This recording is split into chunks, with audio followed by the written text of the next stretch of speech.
Le rôle d'un média, c'est de porter un regard sur la réalité du monde, sur la réalité d'une société, éclairer l'actualité par un regard particulier. C'est ce qu'on appelle une orientation éditoriale.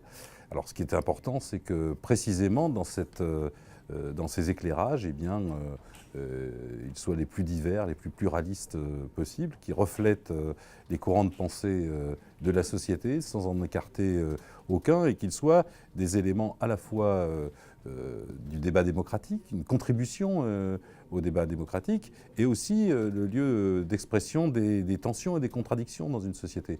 Parce que les intérêts dans une société ne sont pas tous identiques, et on a besoin qu'ils s'expriment, qu'ils se confrontent. Dans un monde de plus en plus complexe, les citoyens ont besoin d'une information plus riche, plus ample, plus contradictoire. La presse, c'est toujours de l'idéologie. Chaque ligne éditoriale est un type de regard porté sur la société, une certaine lecture de la société, une certaine recherche des sujets.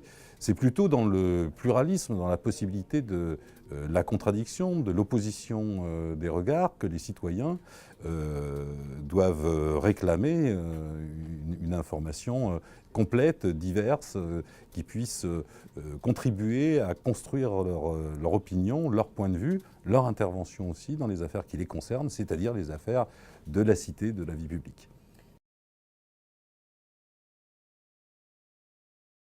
Aujourd'hui, la mainmise des grands groupes financiers. En France, il y a 9 groupes liés au CAC 40, c'est-à-dire à la bourse française, les plus grandes sociétés françaises, qui contrôlent l'essentiel du paysage médiatique français dans des groupes qui sont concentrés, qui comprennent à la fois la télévision, Internet, l'imprimé, la téléphonie. Certains groupes qui sont liés à l'armement, à l'énergie, voire au transport et à la production de bois en Afrique. Et ce sont des groupes qui, évidemment, contrôlent la presse, non tant parce qu'elle leur rapporte, même si quelquefois l'information leur rapporte, mais parce que ça leur permet d'exercer une domination politique, une domination sur le débat d'idées, et ça leur permet aussi d'éviter un certain nombre de sujets qui fâchent. Et donc cette domination, elle peut s'exercer directement dans une campagne électorale. On a vu ainsi que ces grands groupes, je pense à des groupes comme SFR, comme le groupe dominé par M. Drahi, mais c'est vrai aussi de l'ensemble constitué autour de messieurs Pigasse, Berger et Xavier Niel, patron de la téléphonie, le groupe Le Monde, ont pris position de façon très très active pour soutenir Emmanuel Macron. Je crois qu'aucun candidat à une élection présidentielle n'a bénéficié d'autant de couvertures de magazines, d'autant de reportages, d'autant d'interviews de complaisance qu'Emmanuel Macron. Donc on voit directement cet effet. De la même façon, lorsqu'une société débat très vivement des choix économiques et sociaux qui sont pratiqués, faut-il aggraver la politique libérale actuelle? Faut-il développer plus d'austérité?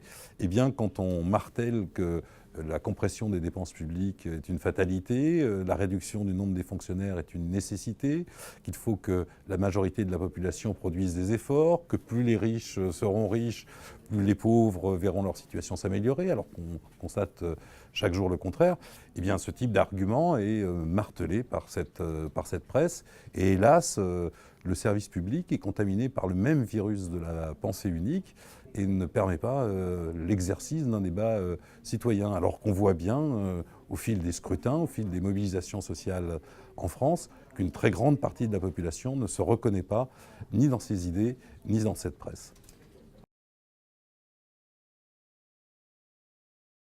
Il ne faut pas se faire d'illusions.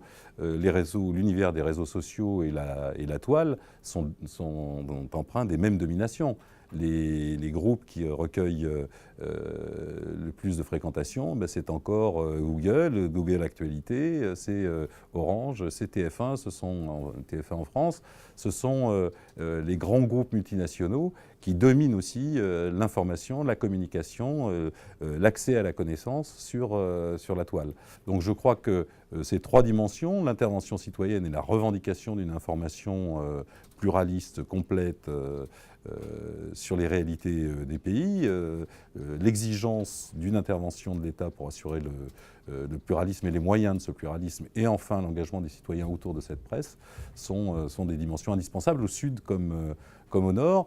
Il faut savoir que l'Europe, qui a été, j'allais dire, le lieu de naissance de la presse dans son ensemble, connaît une situation de régression très grave. En France, on compte aujourd'hui moins de quotidiens nationaux qu'il n'y avait de gazettes en 1830.